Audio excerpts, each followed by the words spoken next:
billahi minasyaitonir rajim. Bismillahirrahmanirrahim. Assalamualaikum warahmatullahi wabarakatuh.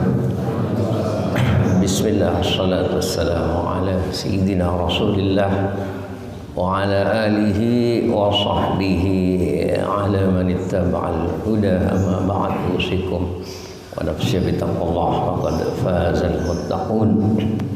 Ayyuhal ikhwatu fillah, alhamdulillah di pagi ini kita sudah sampai pada surat Al-An'am 145.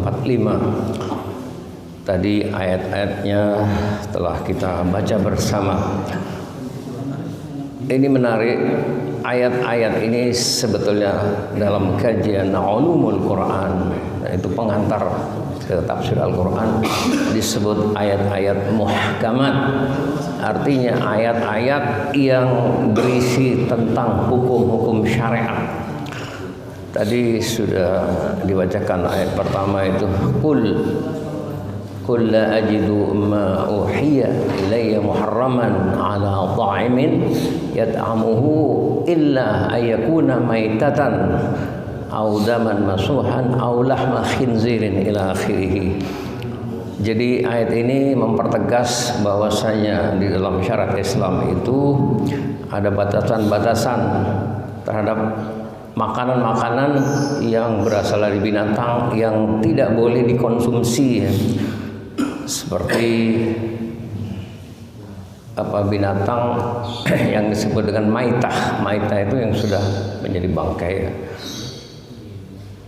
Kemudian diperjelas lagi dengan hadis-hadis Rasulullah SAW. Kemudian daman masfuhan, daman itu darah yang mengalir, contohnya seperti orang menyembelih kambing atau sapi, kemudian darahnya ditaruh dalam sebuah ember, dibekukan, kemudian dikukus ya. Dan itu masih banyak dikonsumsi di masyarakat kita, termasuk di pasar-pasar itu yang dikenal dengan nama dede, itu haram, tidak boleh dimakan. Kemudian lahma khinzir, khinzir itu babi, termasuk juga babi hutan, babi rusa ya, dan sebangsanya, itu juga termasuk haram. Atau binatang yang disembelih yang sengaja dipersembahkan kepada berhala ya, itu juga tidak boleh. Termasuk dipersembahkan untuk pohon-pohon besar yang dianggap singit, seperti di jalan-jalan yang sering menimbulkan kecelakaan. Itu tujuannya kan supaya selamat ya, dalam perjalanan, juga tidak boleh karena niatnya sudah beda. Kemudian ada lagi tadi istilah jadi selain dalam Al-Quran juga dijabarkan dalam hadis-hadis Nabi Muhammad SAW.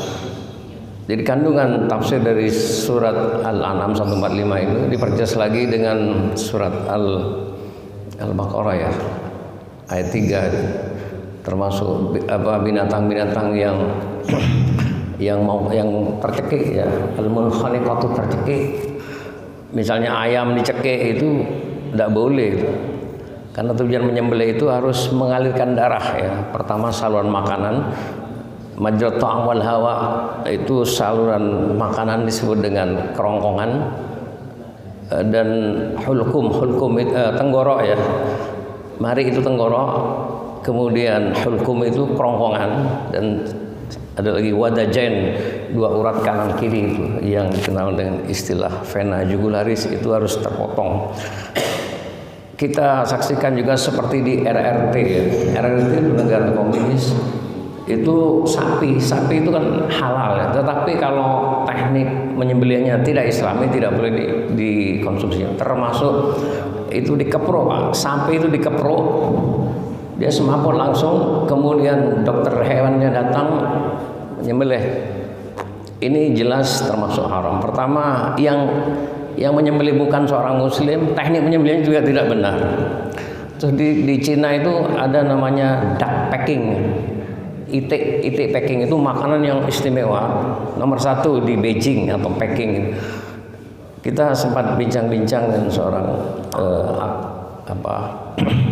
pejabat semen ya, kebetulan dia sebagai direksi pemasaran yang mengirim semen ke berbagai negara, termasuk ke Cina ya, ke Hong Kong, ke Taiwan dan lain-lain negara itu. Semen gresik itu kan juga diekspor ya.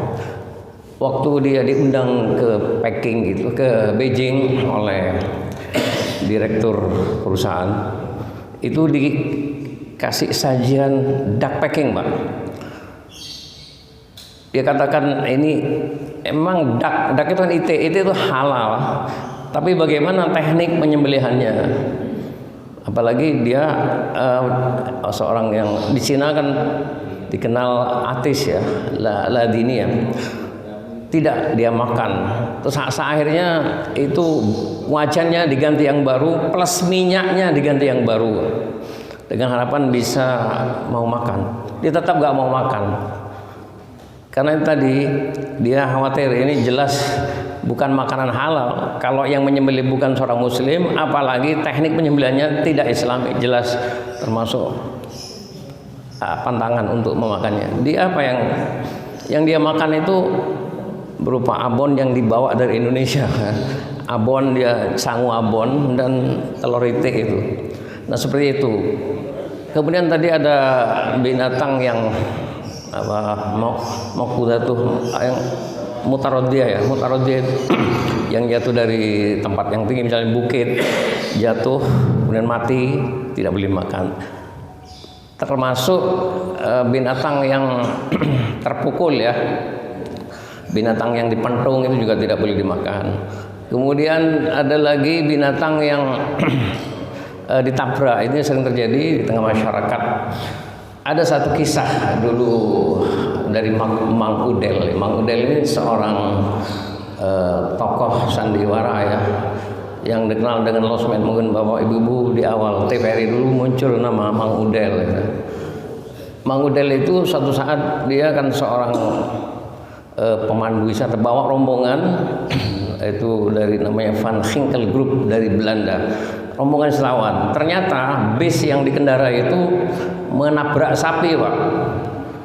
Sapi ditabrak, kemudian menggelepar sapi itu, lalu terlihat dari kejauhan orang bawa pedang terhunus menjerit semua penumpang di dalam bis itu. Khawatir, biasanya kalau ada kecelakaan yang jadi sasaran pertama adalah sopir, Pak.